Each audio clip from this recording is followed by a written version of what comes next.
Vital Palmer is a nonprofit organization whose main mission is to beautify Palmer, especially during the holidays.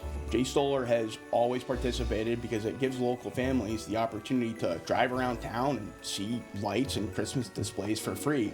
During COVID, it was more important than ever to give members of our community the chance to do something fun for the comfort of their own space. You don't have to leave your car. It honestly has remained just as important now to be able to continue to do this for free because times are still tough. Stolar will continue to be a proud participant of the program for many years to come. We look forward to getting our display set up every year.